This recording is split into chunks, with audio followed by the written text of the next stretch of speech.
মাসেতেই কিন্তু বিভিন্ন রাশির জাতক জাতিকারা বেশ কিছু পরিবর্তন অবশ্যই কিন্তু লক্ষ্য করতে পারে। সেটা কিন্তু কেরিয়ারের দিক থেকে হতে পারে বা প্রাত্যহিক জীবনের দিক থেকে হতে পারে। কারণ কি নবগ্রহের গোচর অবস্থান পরিবর্তনের ফলেতে এই সকল পরিবর্তনগুলি লক্ষ্য করা সম্ভব হয়। মিথুন রাশির জাতক জাতিকারা চন্দ্র রাশি সাপেক্ষেতে ফেব্রুয়ারি মাসেতে কি বিশেষ পরিবর্তন লক্ষ্য করতে পারবে, কেমন থাকবে স্বাস্থ্য, শিক্ষা, প্রেম সম্পর্ক, বিবাহিত সম্পর্ক, ভাগ্য, কেরিয়ার এবং ব্যবসা, নবগ্রহের গোচর অবস্থান পরিবর্তন এবং গোচর দৃষ্টির ফলেতে কি কি বিশেষ পরিবর্তন লক্ষ্য করতে পারবে, কোন বিষয়তে বিশেষ সফলতা লক্ষ্য করা যাবে, মাসের কোন সময়তে সেই সফলতা লক্ষ্য করা সম্ভব হবে এবং কোন কোন বিষয়তে বিশেষ কিছু খেয়াল রাখা উচিত হবে, প্রতিটা বিষয়তে এখানে আমি বিস্তারিত আলোচনা করে তোমাদের সামনে তুলে ধরবো।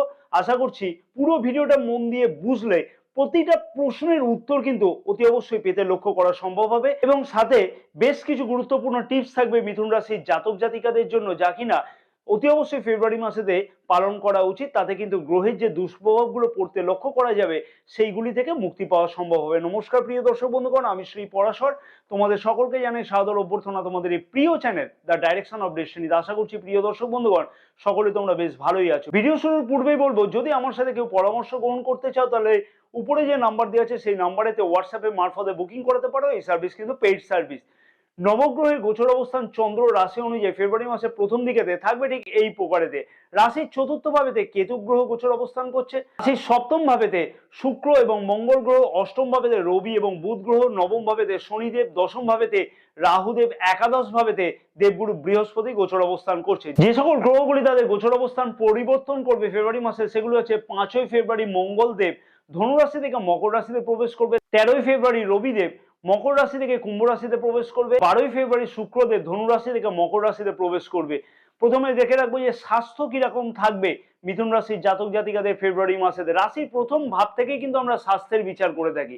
রাশির প্রথম ভাবের অধিপতি বুধ গ্রহ কিন্তু সারাটি মাস রাশির অষ্টম ভাবেতে গোচর অবস্থান করছে এবং পঞ্চম ভাবের অধিপতি শুক্র গ্রহ কিন্তু অষ্টম ভাবেতে 12ই ফেব্রুয়ারি থেকে গোচর অবস্থান করবে। যদিও কিনা পঞ্চম ভাবেতে কিন্তু দেবগুরু বৃহস্পতি গোচর দৃষ্টি থাকছে সারাটি মাস।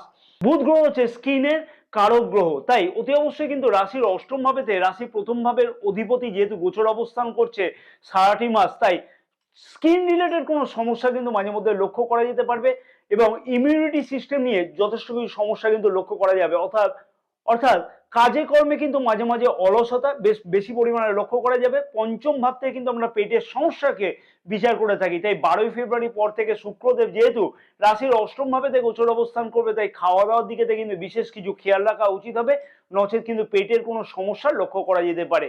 তাই শরীর স্বাস্থ্যের দিকে কিন্তু একান্তই বিশেষ কিছু খেয়াল রাখা উচিত হবে মিথুন রাশির জাতক জাতিকাদের। কারণ কি মনে রাখতে হবে যে আমি একাধিকবার ভিডিওতে বলেছি বা একাধিক ভিডিওতে বলেছি যে অষ্টম ভাবকে কিন্তু আমরা অশুভ ভাব বলে বিচার করে থাকি, তাই অষ্টম ভাবেতে বুধ গ্রহের গোচর অবস্থান কিন্তু শারীরিক বিষয়তে বিশেষ কিছু খেয়াল রাখা প্রয়োজন হবে ফেব্রুয়ারি মাসেতে।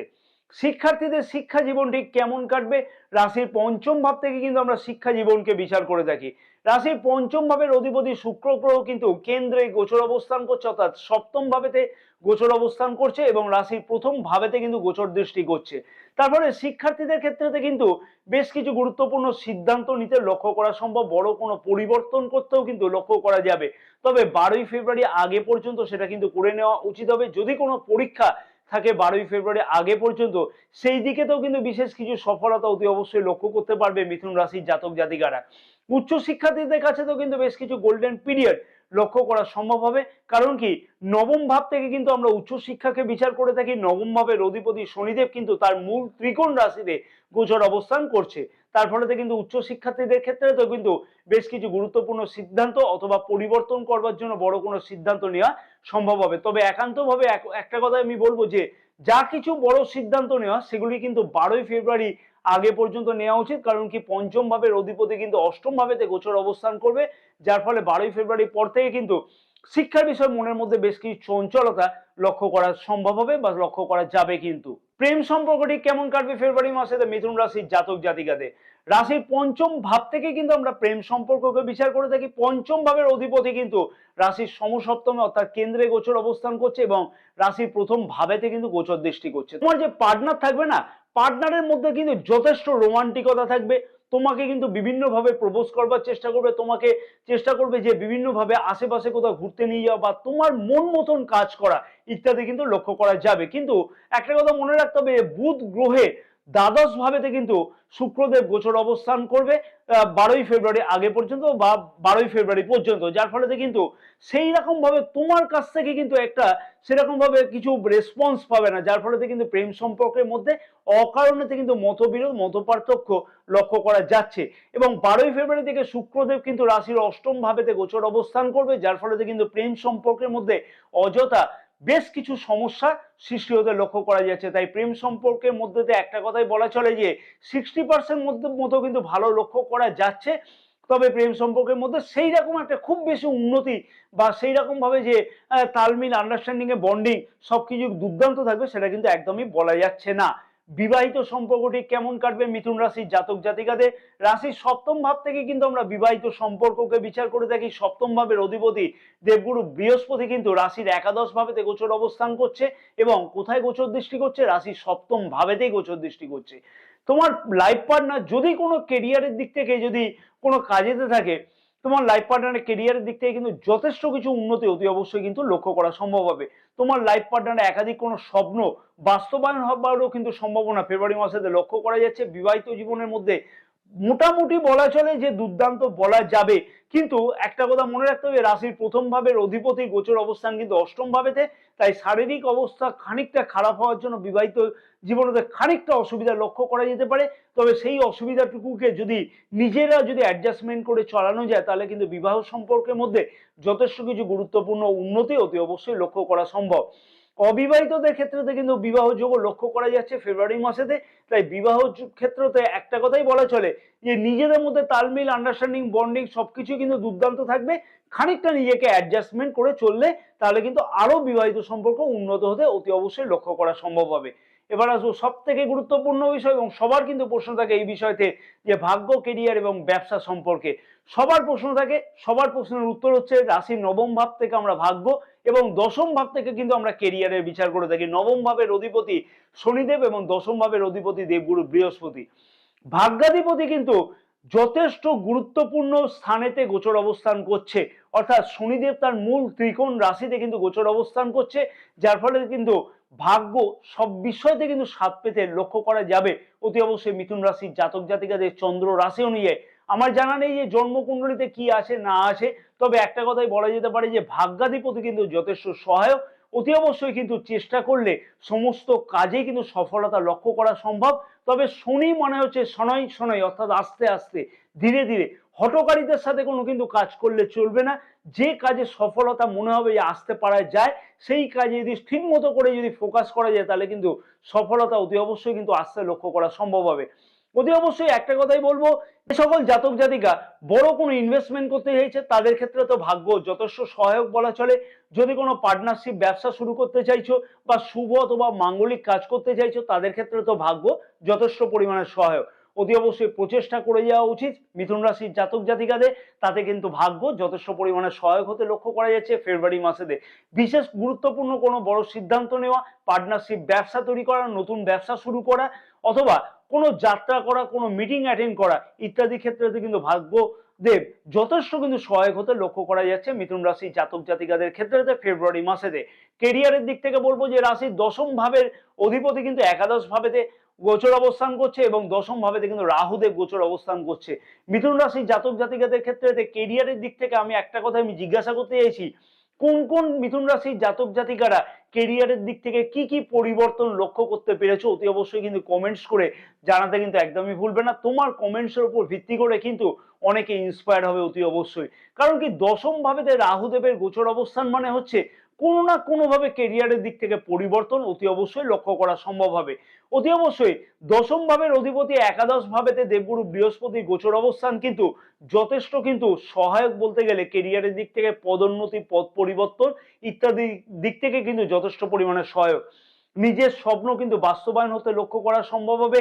অযথা একটা কথাই আমি বলবো যে অযথা কোনো টেনশন না করে কেরিয়ারের দিকে কিন্তু পূর্ণ ফোকাস করা উচিত হবে, তাতে কিন্তু অতি অবশ্যই লক্ষ্য করা যাবে কেরিয়ারের দিক থেকে যথেষ্ট কিছু উন্নতি। এবং বেকার যুবক যুবতীদের ক্ষেত্রে তো একটা কথাই বলবো যে দশম ভাবেতে রাহুদেবের গোচর অবস্থান এবং দশম ভাবের অধিপতি একাদশ ভাবেতে মিত্র রাশিতে গোচর অবস্থান করছে, যার ফলে কিন্তু কেরিয়ারের দিক থেকে বেকার যুবক যুবতীদের ক্ষেত্রে তো বিশেষ কিছু গুরুত্বপূর্ণ উন্নতি অতি অবশ্যই লক্ষ্য করা সম্ভব হবে। যে সকল জাতক জাতিকা বড় কোনো চিন্তা ভাবনা করছো, কোনো ইন্টারভিউ দেওয়ার জন্য চিন্তা ভাবনা করছো, কম্পিটিটিভ এক্সামের জন্য তৈরি হচ্ছ, ম্যানেজমেন্ট ব্যাংকিং সংক্রান্ত কাজের জন্য তৈরি হচ্ছ, তাদের ক্ষেত্রে তো বলবো প্রচেষ্টা চালিয়ে যাওয়া উচিত। অতি অবশ্যই কিন্তু সফলতা লক্ষ্য করা সম্ভব হবে, অতি অবশ্যই বলবো। কারণ কি, বারবার করে বলবো যে দশম ভাবের অধিপতি একাদশ ভাবে এবং দশম ভাবেতে রাহুদেবের গোচর অবস্থান যথেষ্ট কিন্তু শুভ ফলদায়ক। তবে একটা কথা বলবো যে দশা মহাদশা কি চলছে এবং জন্মকুণ্ডলীতে কি আছে না আছে সেটা কিন্তু আমার জানা নাই। তবে একান্তই যদি জন্মকুণ্ডলী খুব একটা খারাপ না হয়ে থাকে এবং দশা মহাদশা যদি একান্তই খুব একটা খারাপ না চলে, তাহলে কিন্তু মিথুন রাশির জাতক জাতিকাদের বেকার যুবক যুবতীদের ক্ষেত্রে তো কিন্তু অতি অবশ্যই কেরিয়ারের দিক থেকে কোনো না কোনো সফলতা পাওয়া সম্ভব হতে চলেছে ফেব্রুয়ারি মাসেতে। ব্যবসায়ীদের ক্ষেত্রে তো বলবো যে রাশির সপ্তম ভাবের অধিপতি দেবগুরু বৃহস্পতি কিন্তু রাশির একাদশ ভাবেতে গোচর অবস্থান করছে এবং কোথায় গোচর দৃষ্টি করছে? সপ্তম ভাবেতেই গোচর দৃষ্টি করছে। একাদশ ভাব হচ্ছে স্বপ্ন পূরণের জায়গা, লাভস্থানের জায়গা। অতএব দৈনিক আয় কিন্তু বৃদ্ধি পাওয়া সম্ভব হবে। যে সকল জাতক জাতিকা ম্যানেজমেন্ট সংক্রান্ত ব্যবসার সাথে যুক্ত আছে তাদের ক্ষেত্রে কিন্তু অতি অবশ্যই বেশ কিছু উন্নতি লক্ষ্য করা সম্ভব হবে। ব্যবসার ক্ষেত্রে নতুন কোনো বড় সিদ্ধান্ত, লৌহ জাতীয় কোনো মেশিনারিজ ক্রয় করা ইত্যাদি কিন্তু লক্ষ্য করা যাচ্ছে। পার্টনারশিপ ব্যবসা তৈরি করবার জন্য বড় কোনো সিদ্ধান্ত নেওয়া বা ব্যবসা বৃদ্ধি করবার জন্য কোনো রকমের বিজ্ঞাপনের সাহায্য নেওয়া ইত্যাদি কিন্তু লক্ষ্য করা যাচ্ছে। তার ফলে ব্যবসার দিক থেকে ব্যবসায়ীদের যথেষ্ট কিছু উন্নতি অতি অবশ্যই লক্ষ্য করা সম্ভব। কি বিশেষ উপায় অবলম্বন করা উচিত হবে ফেব্রুয়ারি মাসেতে যাতে সব দিক থেকে বেশ কিছু উন্নতি অতি অবশ্যই লক্ষ্য করা যায় এবং গ্রহের যে দুষ্প্রভাবগুলো লক্ষ্য করা যাচ্ছে সেই দুষ্প্রভাব থেকে মুক্তি পাওয়া সম্ভব হবে? তার আগে আমি বলবো, যাদের নিজের রাশি সম্পর্কে জানা নাই, যে সকল জাতক জাতিকার নিজের জন্ম তারিখ জন্ম সময় জানা নাই, তাদের ক্ষেত্রে রাশি অনেক ক্ষেত্রে জানা সম্ভব হয় না। তাদের নামের প্রথম অক্ষর অনুযায়ী কি রাশি হতে পারে, তাদের দোষ গুণ বৈশিষ্ট্য সম্পর্কে বিশেষ একটি ভিডিও সিরিজ এই ভিডিওর আই বটনেতে দেওয়া আছে। সেই ভিডিওটা পারলে অতি অবশ্যই দেখে নেওয়া উচিত। এই ভিডিওর এর স্ক্রিনে তো সেই ভিডিওটা দেওয়া থাকবে, পারলে সেই ভিডিওটা কিন্তু অতি অবশ্যই তোমরা দেখে নেবে। মিথুন রাশির জাতক জাতিকাদের ক্ষেত্রে বলবো যে প্রতিদিন গণেশ জিকে লাড্ডু ভোগ দাও, প্রতিদিন ওম গং গণপতয়ে নমঃ 108 বার করে জপ করো, প্রতিদিন গরুকে সবুজ ঘাস এবং গুড় খাও, তাতে কিন্তু বিশেষ সুফল তোমরা অতি অবশ্যই লক্ষ্য করতে পারবে। ওম ব্রাং ব্রিং ব্রং সব বুধায় নমঃ 108 বার করে জপ করো। শনিদেবের বীজ মন্ত্র কিন্তু 108 বার করে অতি অবশ্যই জপ করো। ওম প্রাং প্রিং প্রং স শনিশ্চরায় নমঃ। প্রতিদিন এইগুলো কাজগুলো করো, এই জবগুলো করো, এই টিপসগুলো অতি অবশ্যই ফলো করো, তাতে কিন্তু বিশেষ সফলতা তোমাদের মধ্যেতে অতি অবশ্যই কিন্তু লক্ষ্য করতে পারবে। কেমন লাগলো তোমাদের এই ভিডিওটা জানাতে কিন্তু ভুলবে না। যদি ভিডিওটা ভালো লাগে একটা লাইক করতে ভুলবে না। যাদের এই চ্যানেলটা সাবস্ক্রাইব করেনি তাদেরকে অনুরোধ করবো এই চ্যানেলটাকে সাবস্ক্রাইব করে নেওয়ার জন্য, ভিডিওটা ব্যাপক পরিমাণে শেয়ার করবার জন্য তোমার বন্ধু বান্ধব আত্মীয় স্বজনের কাছে, তারাও জানতে পারবে মিথুন রাশির জাতক জাতিকারা কোন বিষয়তে বিশেষ কিছু সফলতা লক্ষ্য করতে পারবে। এবং পাশে থাকা বেল আইকনটিকে প্রেস করে দিয়ে অতি অবশ্য অল নোটিফিকেশনে কিন্তু সিলেক্ট করে রাখবে, তাতে কিন্তু সমস্ত ভিডিও নোটিফিকেশন তোমাদের কাছে আগে পৌঁছবে। জয় মাতারা। মিথুন রাশির জাতক জাতিকাদের ফেব্রুয়ারি মাসেতে সমস্ত মনোবিষ্ট কামনা যেন পূর্ণ হয়ে থাকে।